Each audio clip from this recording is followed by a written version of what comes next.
Ano po yan? Wala kang kising sa mata mo. Yung mga kong kising. Hello po, good evening po. Dito sa Riyadh.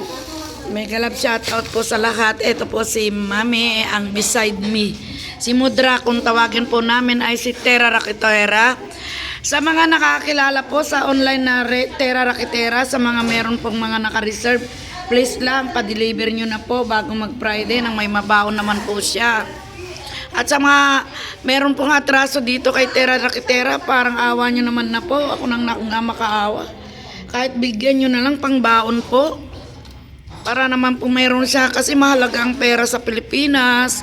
Ayan po siya, uuwi na po siya. Sa Friday na po ang flight niya sa hindi inaasahang pangyayari po yung kanyang mata po ay na virus. Kaya gustuin pa man po niyang magtrabaho, hindi na siya makakita ng maliwanag. Ang ano po yung, ang sabi nga ni Willie Garte po ay, pangarap ko'y di naabot dahil sa bawal na gamot.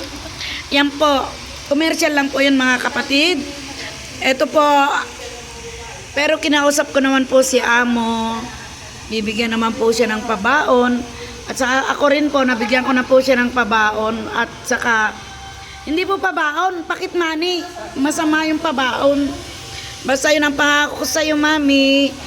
Huwag mong anuhin yung ano ko, yung Facebook ko at saka ang aking YouTube channel. Message lang, mail, lagi.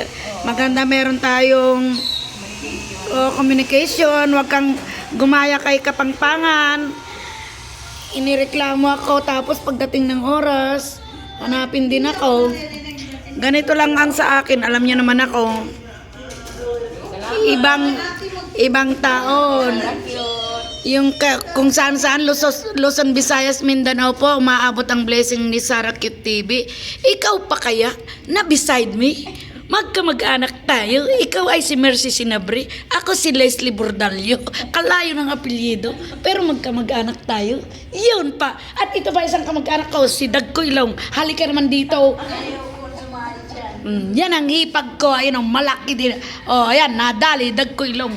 Hipag ko lagi akong inaaway. Oh, ito na. Ito naman ang anak ko na si Manay. Ayan o. Sige na. Oh. Kasi po, nagsasaya lang. Pagod po ako pero okay lang dahil kakapon pa ako. Vlog mo na yan kasi Sana po mag-viral. oh, viral yan kasi kulang. Ito pa mga miners ng Tera Rakitera, baka mayroon naman po kayong ginunto ang puso. Pauwi na po si Tera Rakitera tomorrow. Meron naman po kayong GCash, pwede nyo nang ipadala sa kanya, inshallah. Sa mga meron pong mabuting puso dyan, may gininto ang puso. Dahil po ako alana, puro silver na yung puso ko. Ngayon pong araw, pag ganitong petsa na po, lumilipad na sa Pilipinas ang aking charity po. Kaya, pero kahit pa paano, ayan, panoodin mo lang yung YouTube channel ko lagi para makikita mo yung ano at baka masilip ng anak ko, mabalibagan ka ron. Ako po kasi hindi ako po nagpapalipad na tinatawag nila. Automatic ako tumatakbo ng bangko. Kasi pag nagpakulay at nagpalipad, doon sa Tigalinis. Ayaw niya. Kasi daw tapos daw siya ng motor magpunta dito. Tanungin natin kung sino. Kasi ano natin, reklamo mo yan. Una sa lahat sa loob, lang susi sa labas. Hindi kayo masusan. Hindi, may susi si Rasha, may susi si yung bago. Malapit daw hindi. Ang ibig ko sabihin, nandito tayo sa lahat, sa loob. Ang lahat ng susi nandito sa loob. Hindi tayo makalabas. Alas Hindi mo do- masusian sa loob. May susi naman sila. Hindi mo nga masusian, te. Kanina na sila duhan. Dapat iayusin na yan, sabi ni... Alas 2 naman ang pasok ha. Bakit? Anong oras ka papasok? Tututo na tayo eh. Ha? Di ba nasa group, hindi nyo nakikita? Wala na ako sa group, ate. Tututo tayo na. Maski pumasok ka ng maaga, hindi kita paglinisin. Hindi ka maglinis. Bahala na sila. Tapos na yung schedule mo. Na maglinis. Hindi. Wag, na-infection kasi yan. Basta sa'yo lang ang susinak. Tututo ang pasok. Ayan po. Ang hirap ng Big Boss. Ako lang po ang Big Boss na walang pera. Dami siyang pira. Kasi, ang pera ko po dollar na, hindi na real. Hindi na maanuan. Pati amo namin nanghihiram. Nako, sabihin mo nga mamay kung ako'y nabayaran ng may utang sa akin, di ang dami-dami talagang blessing tayong maikalat. Ang laki-laki, naka-line up na siya. Pag di siya nagbayad, patay na. Pag napanood niyang vlog ko, wala na ako labot. Tignan mo, si Kataganda niya nagbablog na naubos na niyang kamot. Uy, gutom talaga ako. Sige na, bye-bye na. Magkain ka na, bye-bye na. See you. See you soon. Okay po, ayan. O, pasalamat po kay Sarah Kier TV. Basta huwag mo lang putulin mo ang komunikasyon natin, Miha. Alam mo naman ang petsa ng sweldo rito. Ibigay mo lang ID mo. Hindi kita, mami, kakaligdaan. Tandaan mo yun. Magkikita din tayo sa Pilipinas. Kukunin kita doon. Si, ano nga, si Lori nga, kay Duray kanina. Ano sabi? Tumawag din si, uwi na si Mami. Sabi ni Duray, basta uwi na. Tumawag si Duray. Sige Mami, kasi pang ano hindi ko magkasamahan. Sana naman, mami. Sa organisasyon natin kasi, mami, patay ang organisasyon eh. Wala na kasing komunikasyon. Kaya wag na tayo umasa dyan. Okay,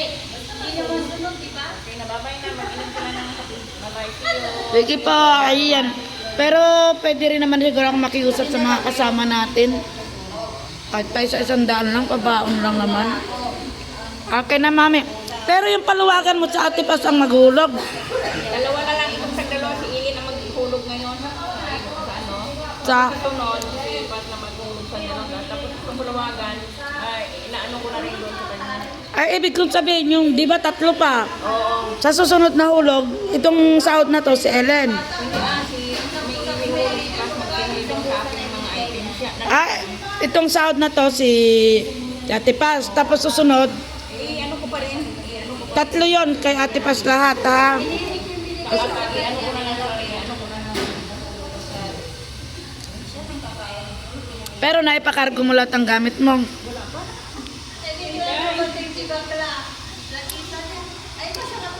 Sabihan mo, basta yung na si Ate Paz sa bag. Nandito pa ako kasi nandito pa ako kay amo. Nandito ko sa shop. Ba't nagkakalo ka? Di lalo ka lang hindi makakita. Tayo nakita. Huwag ka na mag-cellphone ba?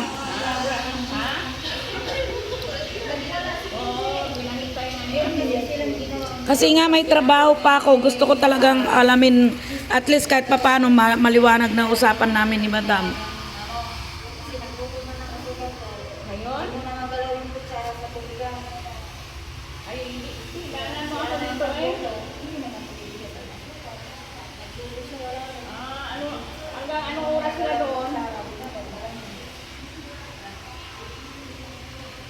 Ay, maya-maya. Si Marlene nga, initay ko pa si Madam. Pinapahintay niya.